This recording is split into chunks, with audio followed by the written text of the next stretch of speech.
Good happy Saturday morning. Oh, these dragonflies. Oh, God. I hate them.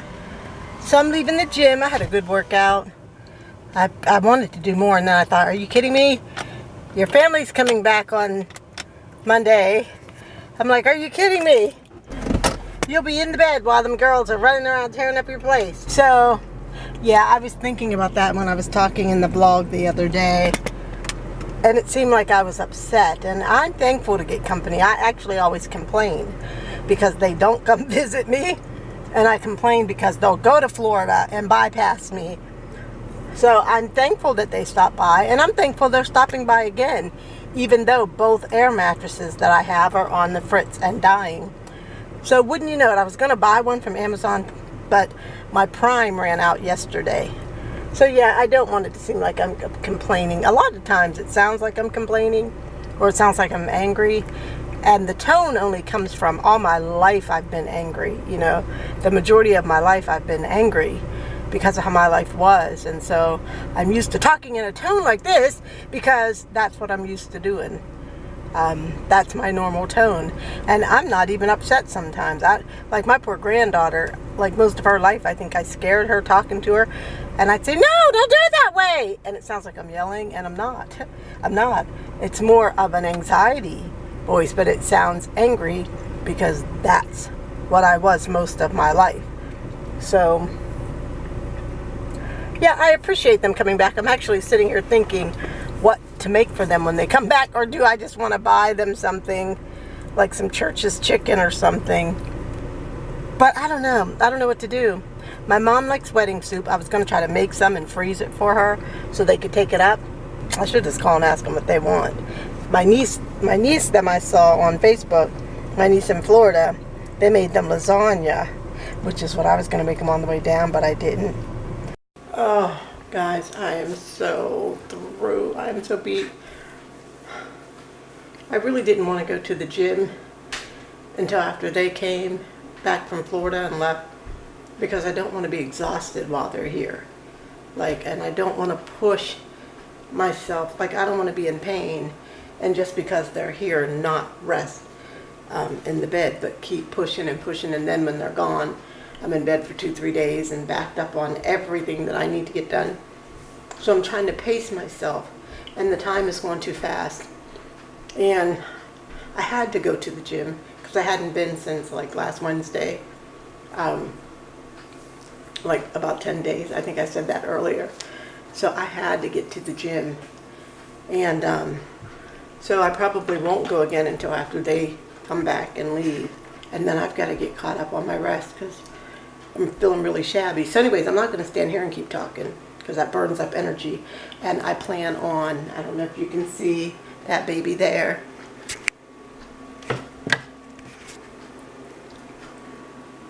Yes. I borrowed her from my son. I'm going to make my mom some soup. I wanted to try to do it today, but because I had to go shop, I'm too tired, guys. I got to sit down. What I was saying was, what was I saying? I'm so tired, guys. And I hate when I do this because then it's a bunch of editing through nothing. So here's the dealio. I'm going to make some soup tomorrow to send back for my mom. And then tomorrow evening I'm going to stick it in the freezer. So I got to make sure I have enough, what are they called? Freezer bags, though. I'm going to put it in freezer bags and then just stack it. So I'm going to try to make a whole lot. Because it's August, they start getting cold up there around October. That soup lasts, 4 months in the freezer. So she can have it. She'll probably start eating it even in the summer. But by October, it'll start cooling down. And she can have it. She actually took a fall today, but she's okay. I've got, out of my mom and all of her siblings, there's only 2 of them left. And it's just her and her younger sister.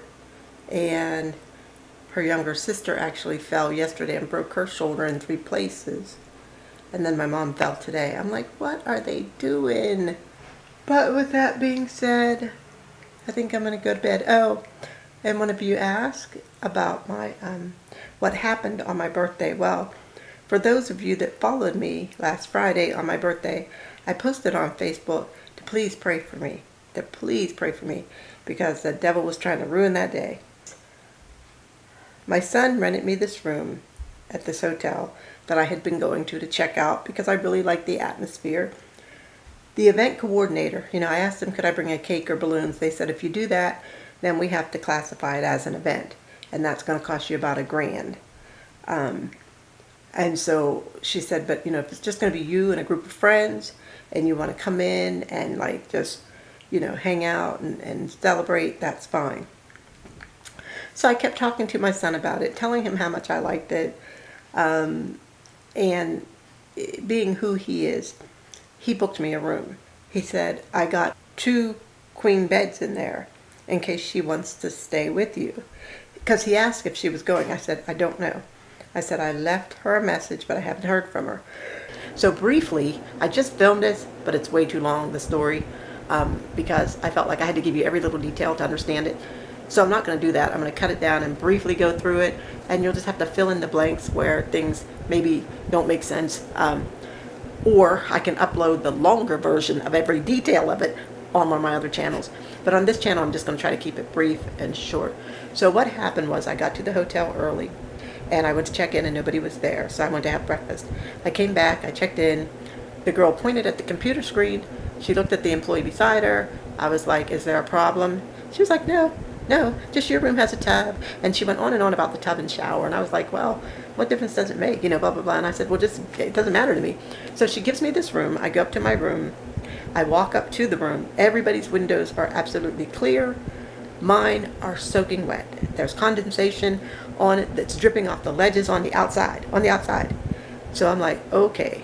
So I'm like, what is wrong with this room? Because every other window was clear. Everybody's. Because when I saw mine, I started looking at everybody else's. Went inside the room, and if you watch the blog, you heard me say when I walked in that room, it's freezing in here.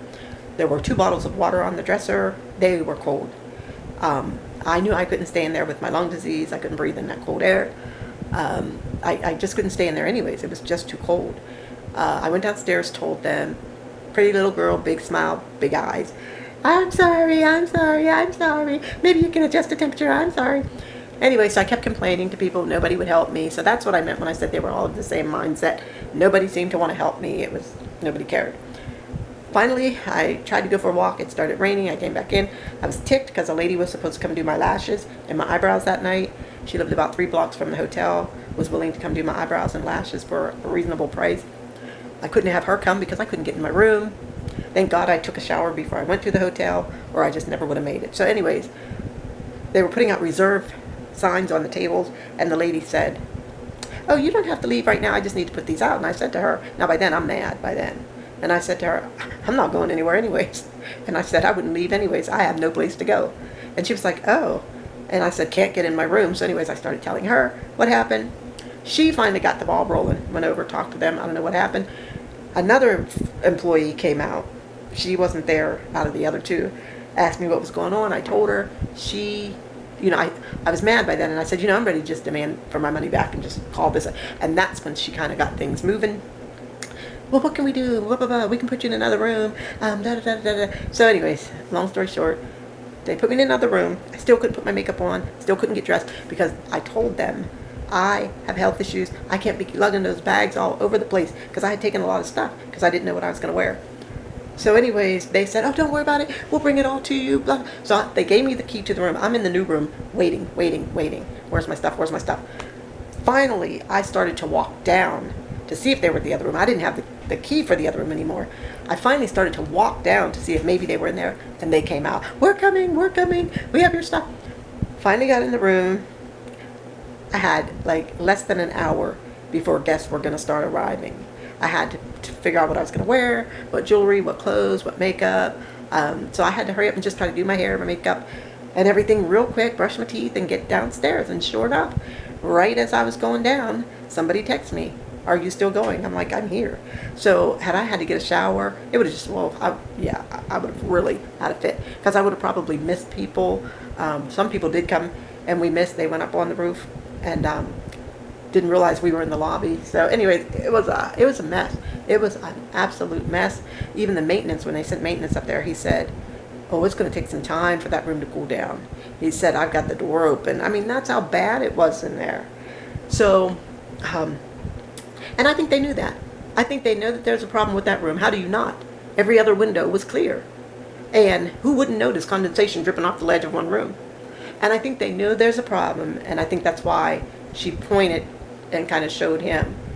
And so anyways, I didn't ask for management because nobody seemed to have cared anyways the whole time. So I just wrote a review. I knew it. Even when we ate dinner, I told my friend, I'm not going to write a good review. No, I said, they're not going to get a good review from me. So I already knew by dinner time, like, this is ridiculous. So I wrote the review a couple days later, and management reached out to me. So he said, when's a good time I can reach you? He called yesterday, offered. We talked. He was very nice. Maybe I will post the long version on another channel, because I would like to give him credit for all the things he said and things he did and how he handled it. But he offered me another room, another night's stay for me, and a gas dinner for both of us, drinks for both of us, and just wants to take care of the whole thing, which that's not what the review was about. But he did it because he said, I want you to have the proper experience with us. And I thought that was amazing, because you just don't find a lot of people like that nowadays. And so he said, you don't have to choose a date now or anything. Just let me know and just come back and be our guest. And, and we want you to have a good experience with us. So I thought that was very nice. I might save it for my son's birthday. Just send him there for his birthday. Because I did say in the review, I was honest, and I did say, it's a great place to party, but my opinion of it changed when I became an overnight guest. So, I didn't say it was like a bad place. I said to party, because we had a good time dancing. And I told him that. I said, we did have a good time. But he said it didn't matter. He still wanted me to have a good experience with the hotel and to make up for what I went through. Excellent, man, excellent. I'll be praying for him, praying for that business. Pray that he just be blessed and prosper, because that's amazing. So anyways, guys, I'm going to say goodnight. I'm wasting energy. I've told the story twice. What the heck is that? I hate when things fall. Hang on. I got to check my home. I'm beat. I'm tired. I'm going to make that big pot of soup tomorrow. So I'm going to go ahead and say goodnight, guys.